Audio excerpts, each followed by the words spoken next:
avec le postulat que la main est composée de doigts. El hadith indana ala zahiri. Et subhanallah, ce qui est extraordinaire, c'est que l'imam Ahmed, il faut savoir qu'imam Ahmed, il conjugue le dilil aqli au dilil naqli. À son époque déjà. Shafi'i, il l'a fait avant lui.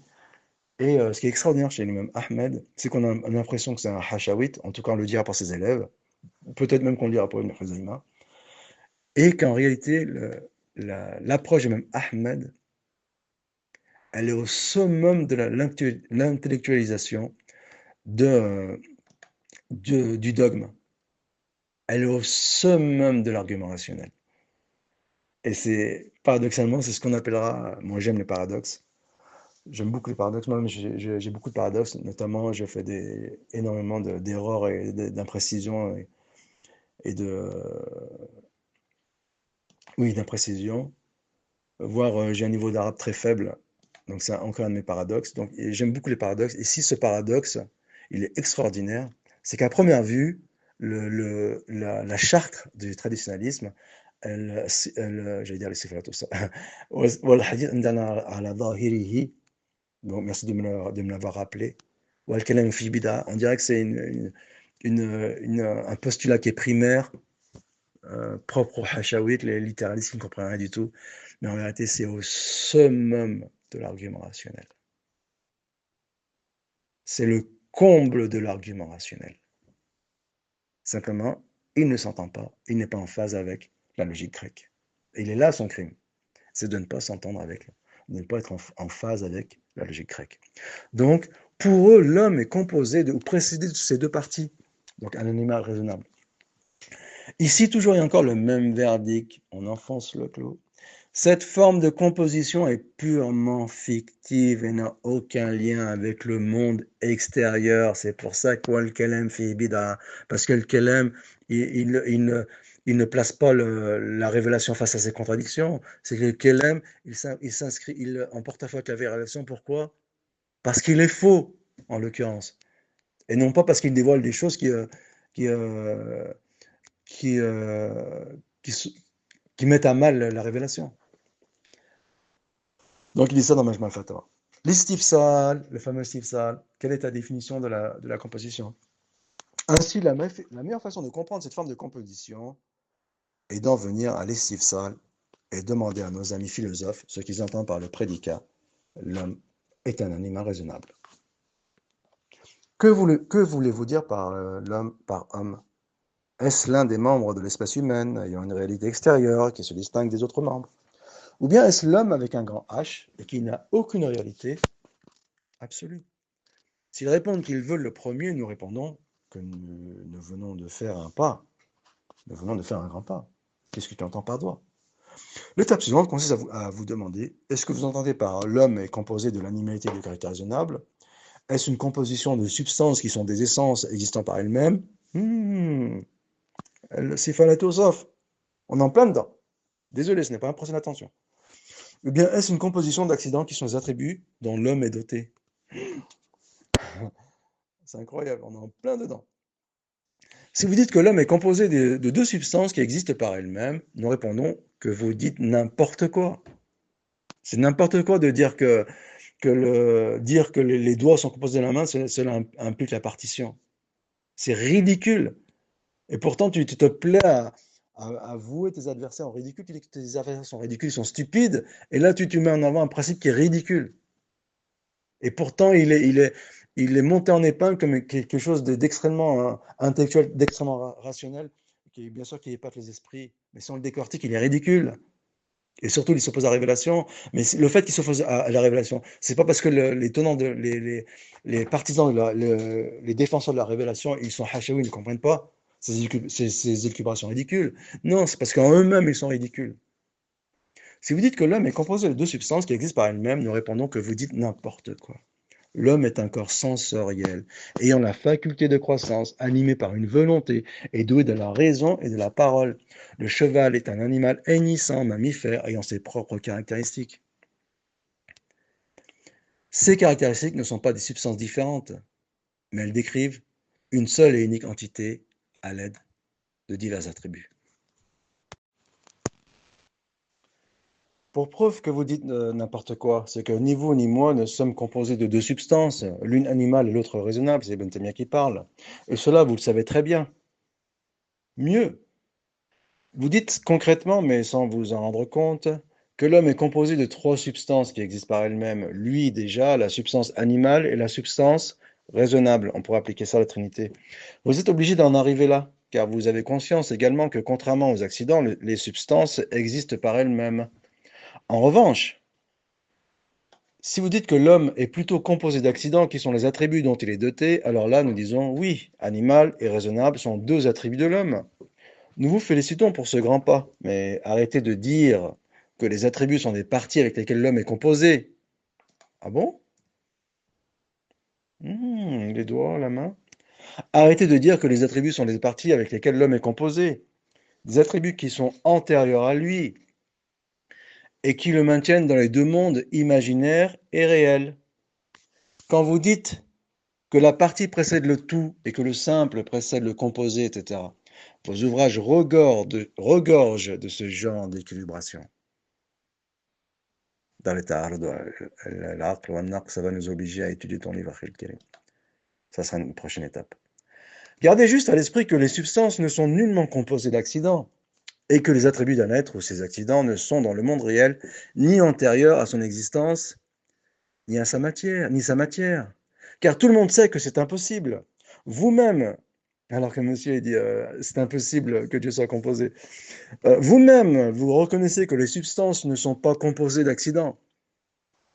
Alors pourquoi Ta'liqa de Farabi. Alors pourquoi dites-vous que l'homme, qui est à vos yeux une substance, est composé d'accidents? Avez-vous vraiment la tête sur les épaules? Ce n'est pas moi qui parle. Quoi qu'il en soit, les mutafalsifas ne sont pas dupes. Ils connaissent les limites de leur théorie et ils sont passés maîtres dans l'art de la parade, tout comme notre ami Messire. Alors il est vrai que, acculés au pied du mur, ils ont sorti la carte de l'homme absolu, qui lui serait composé de l'animal et du raisonnable. Mais là encore, ils se tiennent une balle dans le pied. D'un côté, vous établissez des définitions pour aider à mieux se représenter les choses et les concepts. Et d'un autre côté, vous dites que la définition de l'homme renvoie à un être en absolu et imaginaire. La question qui se pose d'elle-même, est-il suffisant pour se représenter cet homme imaginaire de seulement le décrire par ces deux caractéristiques, animal et raisonnable? Nous vous avons déjà expliqué que les conceptions absolues ne dépassaient pas le stade de l'imagination et qu'elles n'avaient aucun lien avec la réalité. Dar ta'arud al-aql wal-naql.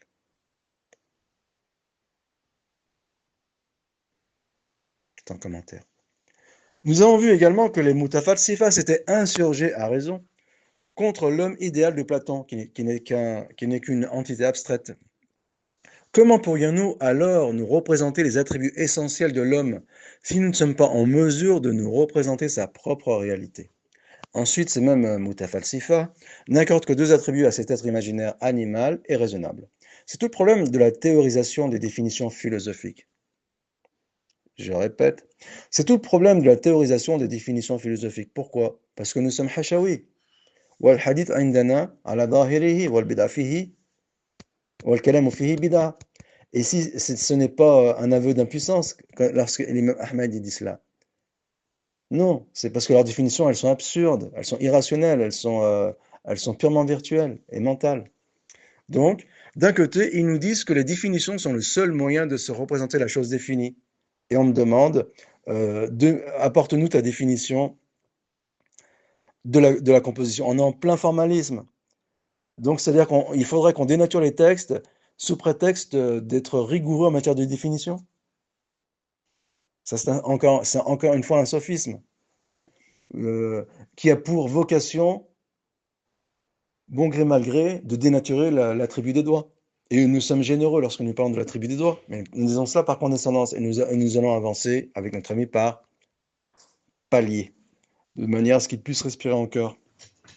Et donc, d'un côté, ils nous disent que, une autre petite parenthèse, pardonnez-moi, dans une autre vidéo dans laquelle il réfute un chrétien, le chrétien, il dit à juste titre, je dis bien, il dit à juste titre que pour les musulmans, et il me semble qu'il dit les salafis, Dieu est doté d'une main, et comme Adam est doté d'une main. Ce postulat, il est vrai. Et il dit, non, c'est impossible. Mais en gros, il dit espèce d'ignorant. Mais je sais pas si je ne connais pas les termes exacts, hein, qui n'aiment pas me faire un procès de forme. Espèce d'ignorant, tu ne connais même pas le credo.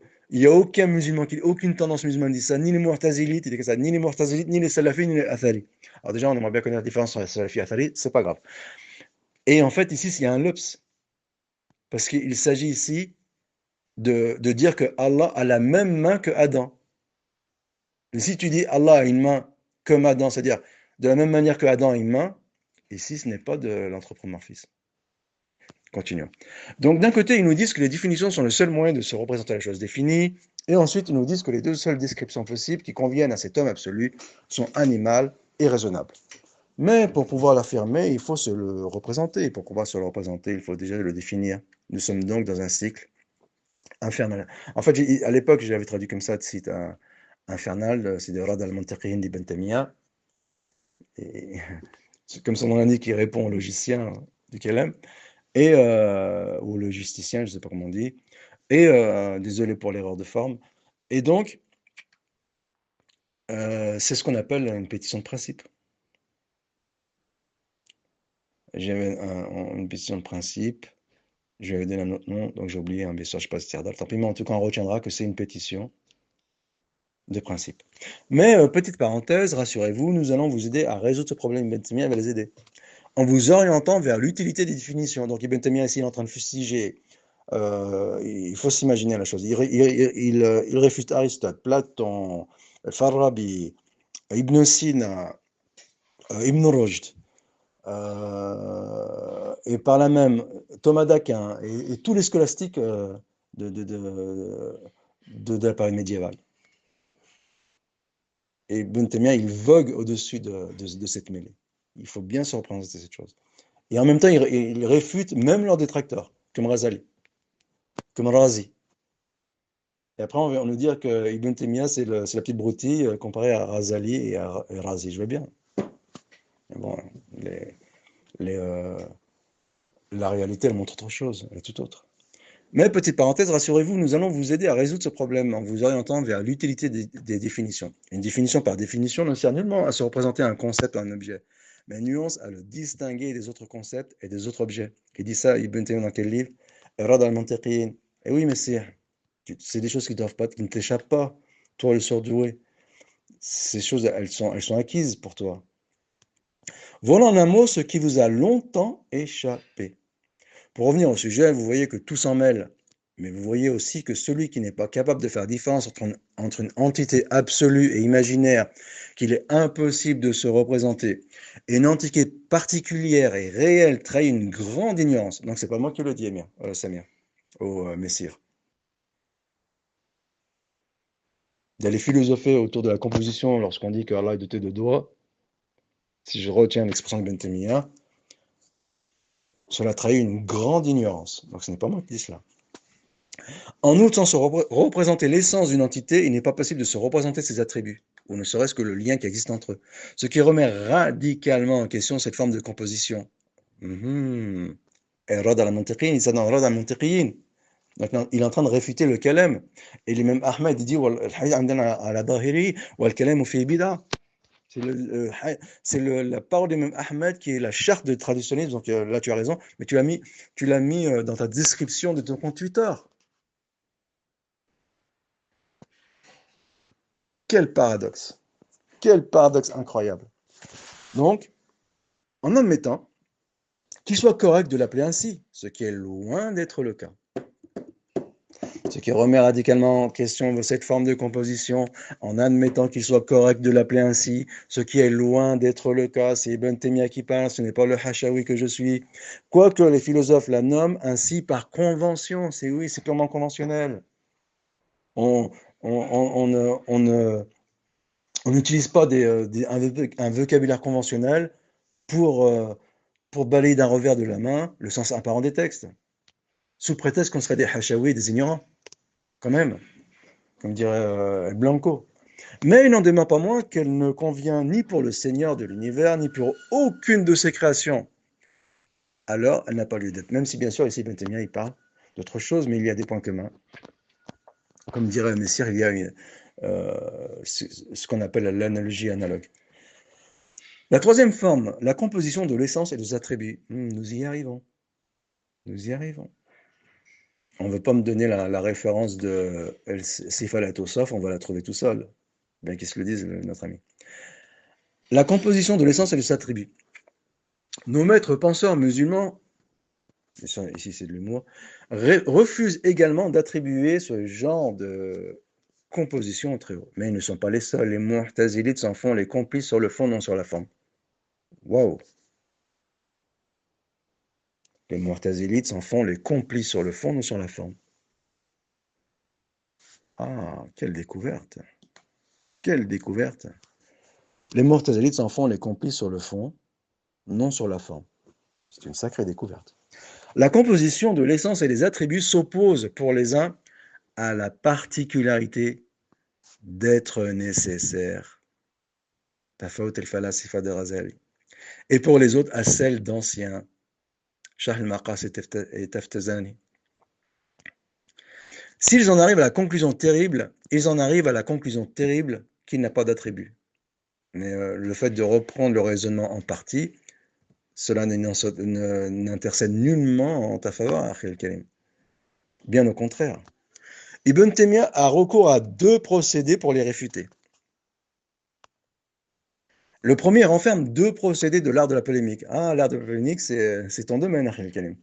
L'opposition et la contradiction. Et le second procédé, il propose une solution. Donc, le procédé numéro 1, l'opposition. L'opposition. Ce procédé part du principe que tous les hommes doués de raison ressentent le besoin d'avoir sous la main plusieurs expressions pour décrire Dieu. La majorité des Mu'tazilites disent par exemple qu'il est vivant, savant, puissant en lui-même, mais sans vie, sans ni savoir, ni puissance, etc. Tout le monde, donc Sharh al-Usul al-Khamsa d'Abdel Jabbar, tout le monde sent la différence entre le fait qu'il soit savant et le fait qu'il soit vivant ou puissant. La raison refuse également l'idée selon laquelle ces trois qualités seraient l'essence elle-même. Nous pouvons dire la même chose aux Mutafalsifa qui reconnaissent un Dieu étant nécessaire en lui-même et agissant sur la création. Ces derniers entrent dans un raisonnement sophiste en disant qu'il est à la fois intelligent, aqil, intelligible, aqoul, et intellect, aql. Il a à la fois le délice en lui-même, délectable, et délectation ou délicieux, à la fois l'aimant, l'aimer et l'amour, etc. Or, tout le monde sait très bien que l'aimer est autre chose que l'aimant. Et ainsi de suite. De plus, la raison refuse l'idée selon laquelle tous ces dérivés incarneraient l'essence elle-même. Par ailleurs, nous leur disons que d'un côté, vous contestez les attributs par crainte de tarkib. Et d'un autre côté, vous dites pire qu'il est à la fois un aqil, maqoul et aql, ce qui est également une forme de tarkib. Mais non, répond-il, nous disons cela pour préserver le tawhid. Ah, j'en connais un autre qui cherche à préserver le tawhid. Ce à quoi nous répondons, mais nous aussi nous disons que l'essence divine est dotée d'attributs pour préserver le tawhid. Hein? Il suffit de bien se représenter cette théorie pour se rendre compte qu'elle s'écroule d'elle-même, sans avoir besoin d'arguments pour la réfuter, tant celle-ci est aberrante. La raison quand elle est saine, donc on parle d'une raison saine et non pas d'une raison aristotélicienne, sait très bien faire la distinction entre un attribut et un autre, et entre un attribut et l'essence. Donc on fait la distinction entre le doigt et les mains, et entre la main et l'essence. Après, ne me dis pas, il dit que le det est un sifa pour noyer le poisson et, euh, et, euh, et occulter le principe sophiste, sifa sauf quand même. C'était quoi déjà le vers arabe que j'ai oublié hier?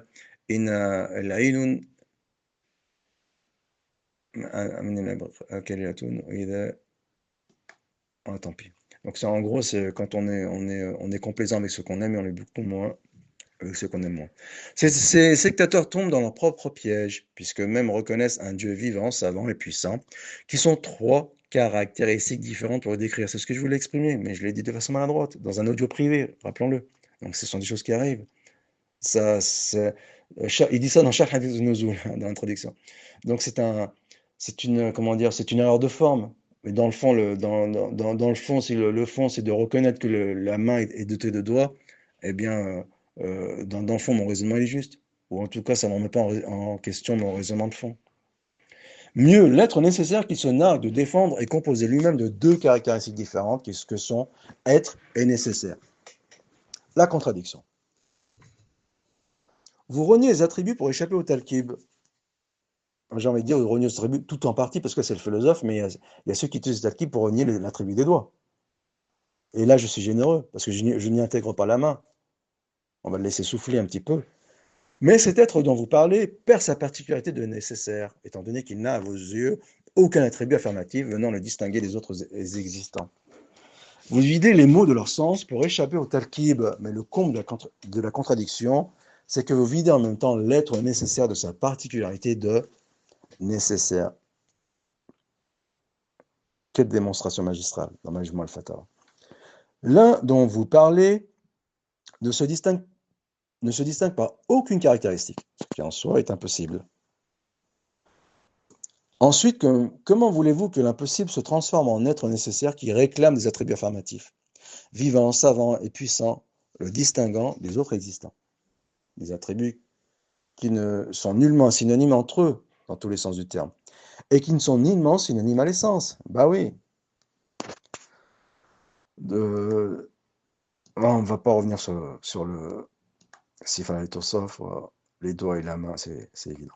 Pour être plus clair, vous détruisez d'un côté pour construire d'un autre. Mais c'est cette même destruction qui détruit votre construction. En gros, ils autodétruisent leur raisonnement. C'est ce qu'on appelle non pas de l'autoflagellation, mais un suicide en bonne et due forme. Eh oui, c'est tout le génie d'Ibn Taymiyyah. Remarque qui est en train de réfuter les ténors de la pensée humaine. Il faut bien se mettre ça à l'esprit. En tout cas, jusqu'au Moyen-Âge. Remarque, ici, une remarque s'impose. Elle concerne tant nos amis de la sagesse que nos amis de la raison. Nous leur disons que le Delil et Talkib, leur cheval de bataille, ouvre grande ouverte une porte très dangereuse à une unité de l'être, chère aux monistes panthéistes. Quelle belle remarque. Le nécessaire par essence, en effet, est une réalité vivante, avec les caractéristiques que cela entraîne. Il est savant, puissant et actif.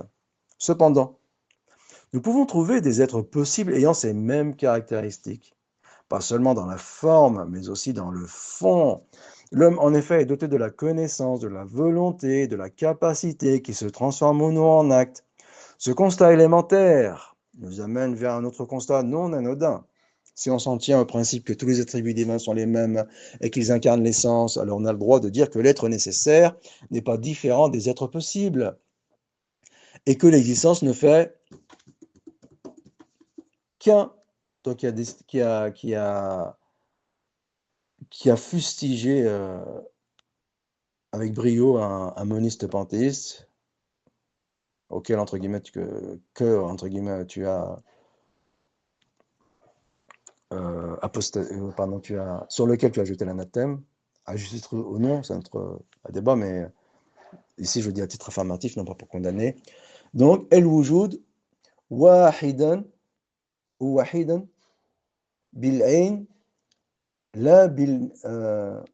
el-wujud wahidan bil-ayn, la bin-naw'. Je dis ça parce que je retranscris en français, c'est pour ça que j'arrive pas à le lire. El-wujud wahidan bil-ayn, la bin-naw'. Or, contre toute attente, nous atteignons ici les confins de l'anthropomorphisme. Et oui, Ramatnet Bidai Wansalat. Car ce qui est valable pour l'un, possible, est valable pour l'autre, nécessaire. Quoi qu'il en soit, entre le Delil Talkib et Waht al-Wujud, il n'y a qu'un pas à faire. Waouh! Extraordinaire. Retour à nos moutons, pour enfoncer le clou davantage. Pour revenir à nos moutons, nous disons qu'il y a un point commun entre l'existence nécessaire et l'existence possible. Ce point commun n'est pas tangible uniquement au niveau de la forme, mais au niveau du sens absolu que partagent les deux formes d'existence. Tout le monde sait de façon élémentaire ce que veut dire dans l'absolu savoir, pouvoir et vie.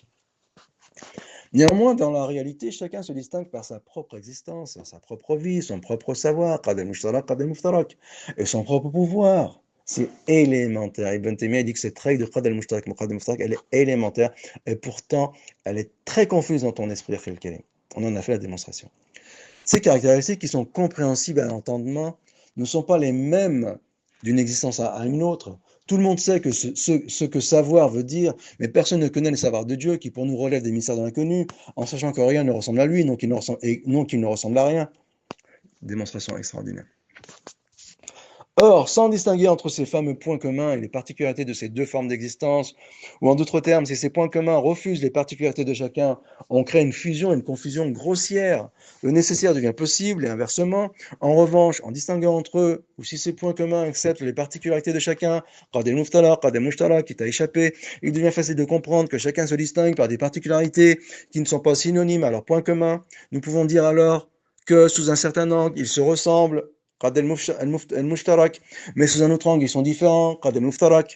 C'est malheureusement cette nuance subtile que leur cerveau trop étroit n'est pas en mesure d'appréhender. Ensuite, notre ami il dit que nous sommes des ignorants et que nous ne comprenons rien. Je veux bien, mais au moins, elle a des sens de reconnaître que les notions de qadr mushtarak et muftarak, elles t'échappent, à moins que tu le fasses en toute âme et conscience. Et là, ça serait autre chose, ça serait un autre débat. Et c'est ce qui les a fait sombrer dans la contradiction en croyant que cette distinction était une forme de composition. La main est composée de doigts, que refuse par essence l'être nécessaire. Conclusion, croire en l'être nécessaire, c'est le renier. C'est quand même la conclusion lointaine de la méthodologie du Calem à laquelle que l'ami il incurgite dans les rangs des Hashawi de façon déguisée. Je continue. Ainsi, les communs et les distinctifs, au niveau du sens, qui existent entre le nécessaire et le possible, engendrent naturellement une composition entre un concept général et un concept particulier. C'est cette forme de composition que refusent les mutafalsifa pour qui il est impossible que le nécessaire soit composé d'un concept général et d'un concept particulier, d'où notre expression croire en l'être nécessaire, c'est le renier. Bah oui, ce qu'ils font du sophisme. Malheureusement, ce sophisme a été repris par nos amis.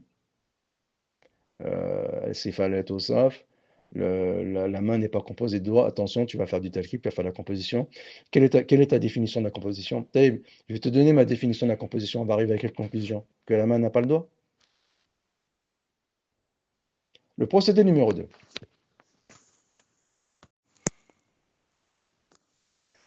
Le procédé numéro 2. La solution. Ibn Taymiyyah interpelle la conscience des mutafalsifa et des mu'tazilites. Il leur rappelle que certes, le Très-Haut refuse toute composition qui s'impose à l'esprit humain et qui est conforme à son langage.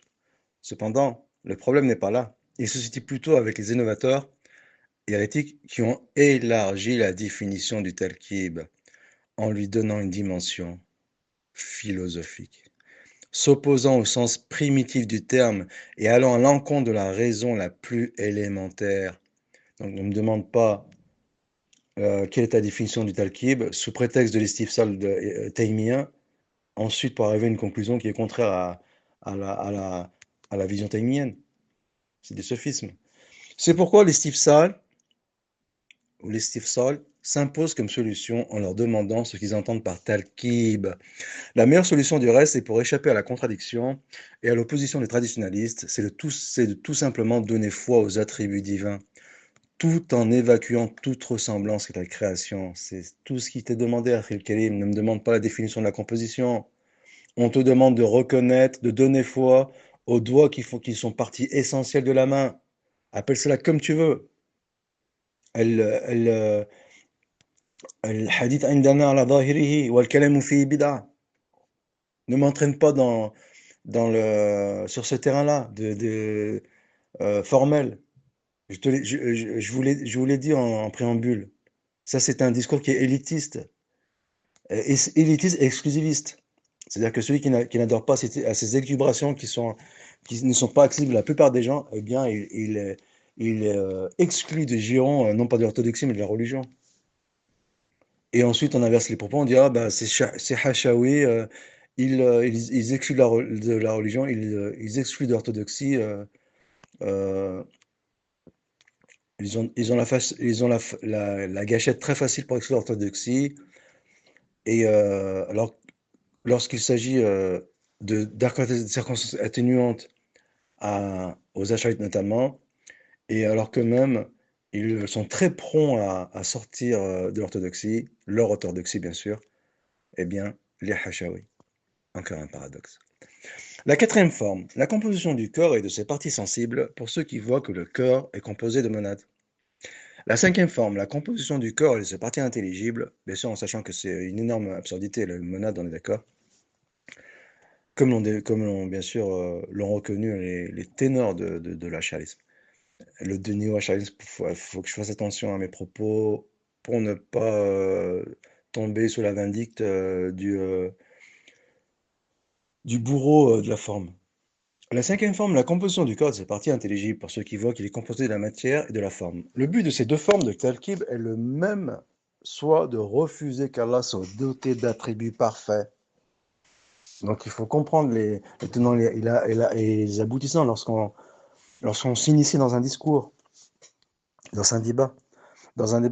Concernant la quatrième forme, El-Razali explique que les philosophes s'insurgent contre toute composition réelle ou fictive de l'un. Car contraire au principe premier qui, rappelons-le, est immobile et qui donc implique de renier les attributs d'action et en particulier la descente, ce qui nous pousse à entériner la règle, erreur de catégorie et l'autre règle, sophisme par confusion, qui est absurde, Ibn Khuzayma, absurde, stupide, Ibn Khuzayma, el-hadith ala zahirihi, عندنا والكلام فيه بدعة. Je dis ça, c'est pour ne pas me répéter. Concernant la cinquième forme, il souligne que l'esprit est capable de distinguer entre une forme et sa substance, hayuli ou hayuli, ce qui veut dire qu'ils sont deux choses différentes, bien que dans la réalité, ils sont indissociables et qu'ils ne forment qu'un, le corps. Ibn Sina donne plus de détails sur la chose, en affirmant qu'un corps simple n'est rien d'autre que sa quiddité, il n'est rien d'autre que sa forme. Il parvient par ce tour de passe-passe à contourner toute formule qui tourne autour de la maudite composition. Puis, il avance que la chose est différente pour les corps composés, qui sera la somme des trois éléments, la forme, la matière et la quiddité. Il dit ça dans Shifa, qui a rendu malade Razali. Ainsi, la matière que les philosophes appellent Hayuli est l'une des parties du corps, au même titre que la forme, chacune de ces parties étant le réceptacle de l'autre. La forme intègre la matière, et inversement. Le nécessaire ne peut être composé ni de nomades, qui par définition sont indivisibles, que ce soit en puissance ou en acte, ni de la forme et de la matière, car ce serait désigner là un corps que l'on peut montrer du doigt. Donc nos amis ne sont pas loin. Il nous ramène au verdict sans appel de la négation des attributs divins, et on va dire tout en partie, puisque leurs avatars, ils renient l'attribut du doigt. Mais voyons plutôt ce qu'Ibn Taymiyyah pense de chacune de ces deux formes de composition. C'est ce que nous verrons dans les prochaines lignes sous forme de points. Premièrement, l'illégitimité des monades. Un premier constat tout simple, c'est que le vocable monade n'apparaît aucune fois dans le Coran, ni dans le corpus de la Sunna, ni dans le vocabulaire des anciens, notamment l'imam Ahmed, l'auteur de la charte du traditionnisme, disant El hadith indana ala zahirihi wal kalamu fi bid'a wa la nujadilu fi. Ni dans le vocabulaire des anciens, ni pour le condamner, ni pour la priver. En cela, c'est une innovation condamnable. Elissa Ben Taymiyyah dans Minhaj et Sunna que notre ami utilise pour justifier Sifatul Tursaf. Nous avons vu précédemment ce que pensent les traditionnalistes de ces termes ambigus qui n'ont aucune légitimité aucune légitimité dans les textes scripturaires de l'islam. Précisons qu'en fait, le principe des monades est l'apanage de certains idéologiens du kalam parmi les néo-mortazélites et les néo-acharites. Où est-ce que notre ami se situe? That's the question. Mais on saura bientôt. El-Farwa, Inch'Allah Ta'ala, bi'awnihi wa mannihi wa fadlihi. El-Farq ben al-Firaq del-Baghdadi, d'ailleurs, qui rapporte la parole de Hisham ibn al-Hakim, comme on a vu, sur Sifatul Tursaf. La plupart de leurs co-religionnaires leur contestent avec force. Donc, Ibn Taymiyyah dit ça dans Minhaj as-Sunnah. Deuxièmement, la composition des corps, soit par des monades, soit par la forme et la matière, est une conception absurde. Pourtant, c'est nous qui sommes les Hachawites. La plupart des musulmans considèrent que ces deux formes de composition sont absurdes. Troisièmement, la composition des corps, soit par des nomades, soit par la forme et la matière, est inconcevable. La plupart des intellectuels, toute confession confondue, contestent que les corps existants, donc soleil, lune, air, terre, feu, sphère céleste, etc., soient soumis à l'une de ces deux formes de composition. Ils disent clairement que c'est inconcevable. A fortiori, comment peut-on oser dire que le Seigneur de l'univers y soit soumis? Quatrièmement, les penseurs ne sont pas unanimes à dire que les corps sont composés, soit par des monades, soit par la forme et la matière. Il existe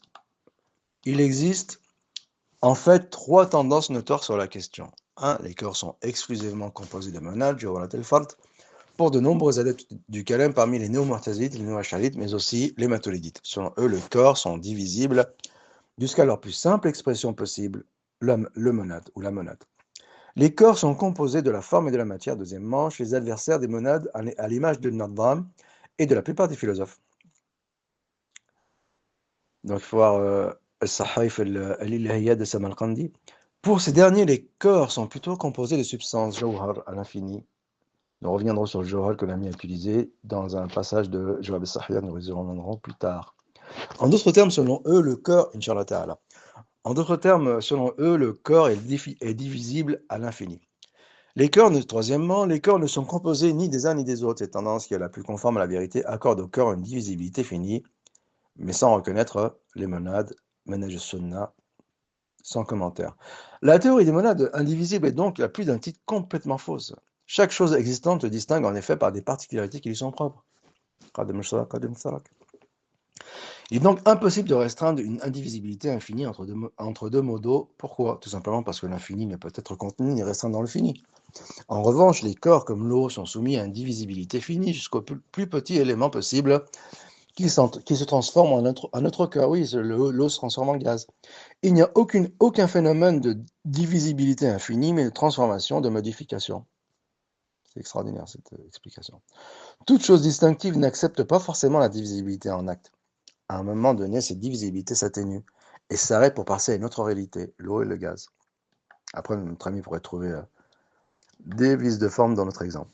C'est le phénomène de transformation dont nous venons de parler. Un corps est forcément mesurable et il a forcément des caractéristiques. Lorsque ces caractéristiques s'affaiblissent au fur et à mesure qu'il perd de sa mesurabilité, il devient autre chose, soit en fusionnant dans un autre corps de la nature que lui, soit en changeant de propriétés physiques. Oui, qu'un liquide qui est fusionné dans un autre liquide ou l'eau qui se transforme en gaz.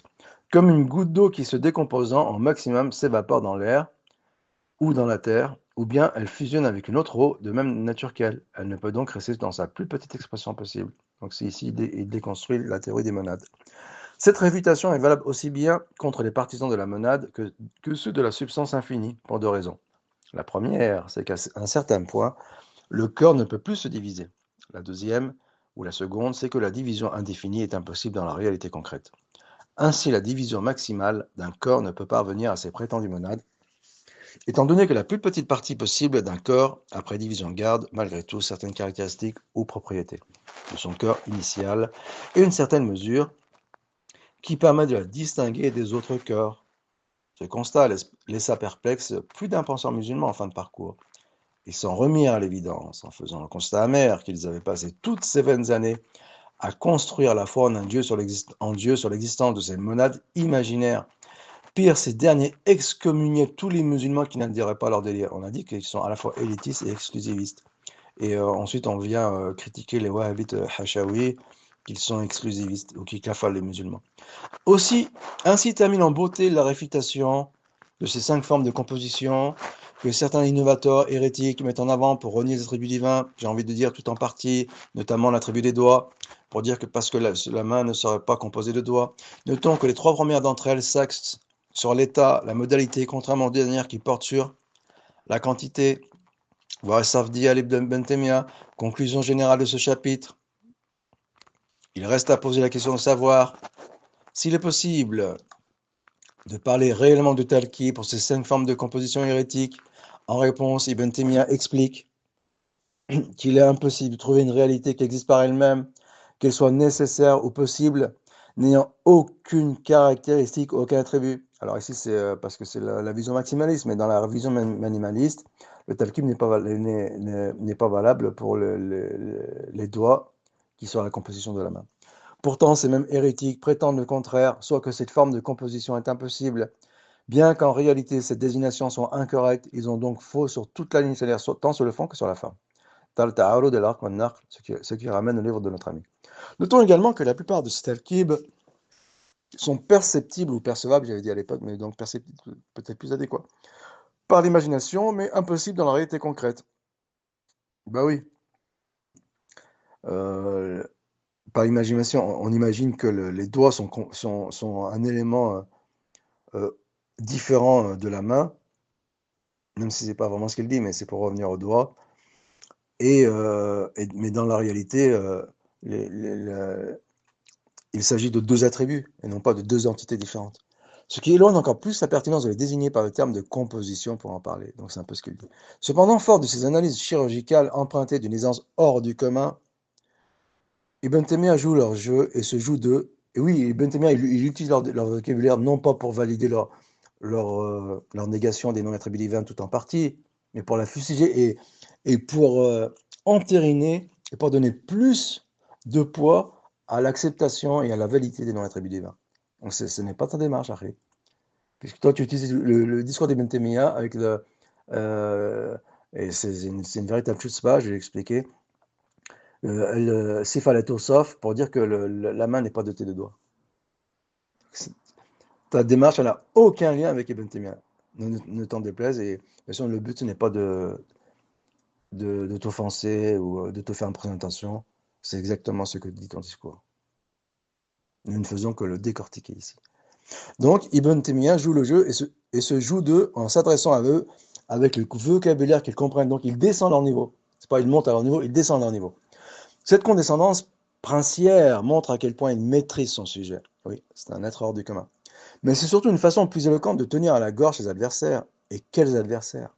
Ben oui, c'est l'élite de l'intelligence humaine, qui, acculés dans leur propre camp et pris dans leur propre jeu, ne savent plus comment se débattre. Bref, le terme composition fut choisi par pure convention, ni dans la langue arabe, ni même dans aucune autre langue. Il n'est utilisé en ce sens, sinon il faudrait dire que tout ce qui existe est composé. Je m'explique. La connaissance de toute chose est relative, si l'on s'en tient à la définition nouvelle de la composition, entrant dans son ensemble tout ce qu'il est possible de connaître en partie, cela veut dire que tout ce qui existe est composé.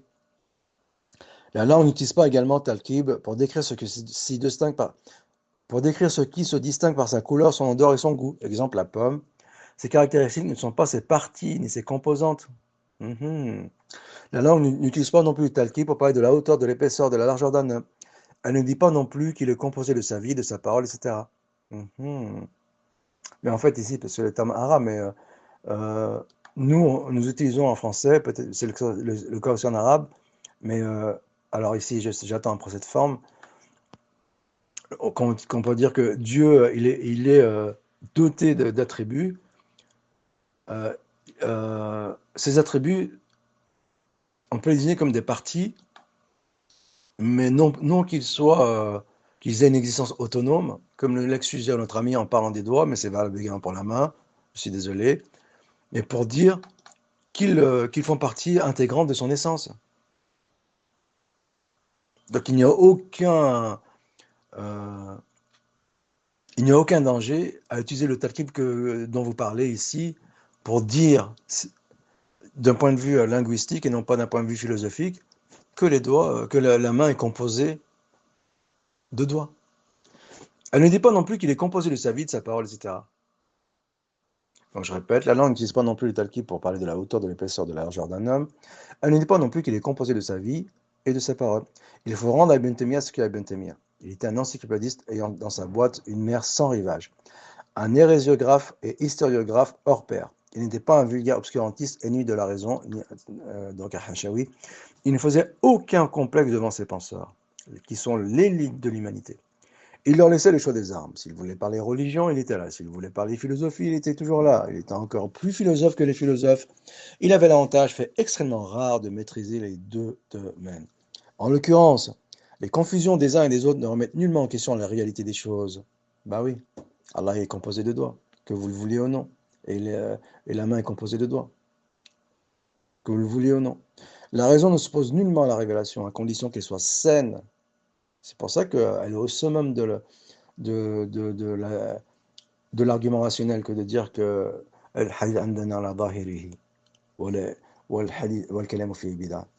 c'est pourquoi elle conçoit tout à fait que, distinct de sa création, Allah puisse avoir des attributs dans les doigts. Elle admet l'existence d'un être nécessaire en lui-même et indépendant par excellence.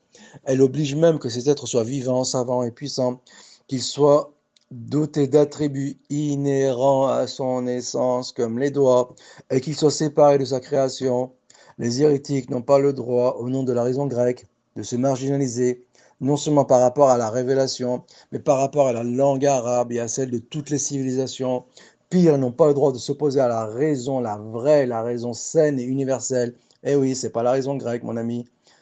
Contrairement à ce que laisse entendre ton titre, ce n'est pas la même raison que celle d'Ibn Taymiyyah. Ces hérétiques sont partis tellement loin dans les délires de l'égarement qu'ils s'imaginent un Dieu n'ayant aucune réalité, si ce n'est que dans le monde des idées. Ah, les attributs intrinsèques, qui sont immatériels, intangibles, et ils n'ont pas de partie. Et à côté, notre ami, il nous dit que reconnaître qu'Allah descend du haut vers le bas, c'est un sophisme par confusion ou une erreur de catégorie. Donc pour dire qu'Allah il ne descend pas, mais ça laisse entendre qu'il est immobile. Et là on revient à leur principe premier. Et donc leur Dieu, il n'a aucune réalité, si ce n'est dans le monde des idées. Et pire, qui serait moins parfait que n'importe quelle création fictive. Bah oui, un Dieu immobile, immatériel, ils disent indivisible, immobile, immatériel, mais ça c'est pas ce qu'ils disent eux, mais ce qu'ils disent les philosophes, mais eux simplement ils sont un avatar des philosophes. Il faut simplement qu'ils pénètrent ces enjeux. Et donc oui, il est moins parfait que n'importe quelle création fictive. En annexe, Ibn Taymiyyah a plus d'une flèche dans son carquois. Il est certes passé maître dans l'art de retourner contre l'adversaire ses propres arguments. Donc il n'est pas un petit hachaoui dimanche. En utilisant son propre jargon et ses propres atouts. Mais sa panoplie polémiste ne s'arrête pas là. Il a sa propre méthodologie contre les réfractaires à la révélation. En utilisant les arguments des uns pour les retourner contre les autres, au summum de l'investigation, celle-ci réclame un grand bagage culturel, des compétences intellectuelles et discursives contre toute épreuve, et surtout une mémoire infaillible. En un mot, c'est un génie. Pour en venir au sujet, fort d'une objectivité exemplaire, il se permet de reprendre les arguments de certains innovateurs dans le domaine des non-attributs divins pour les retourner contre d'autres innovateurs du même type. L'un des meilleurs exemples pour le sujet qui nous concerne est celui de Razali.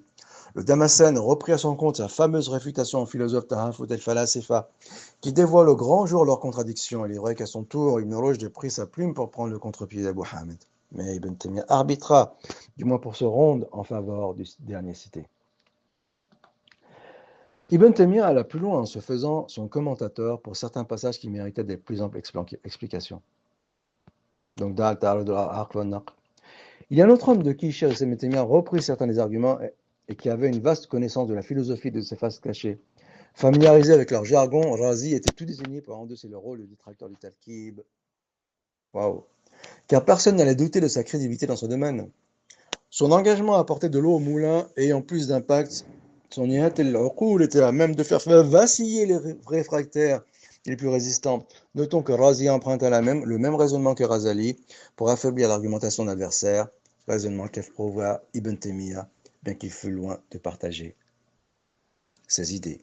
Subhana rabbika rabbil izzati amma yasifun wa salamun ala al-mursalin wa akhiru da'wana anil hamdulillahi rabbil alamin.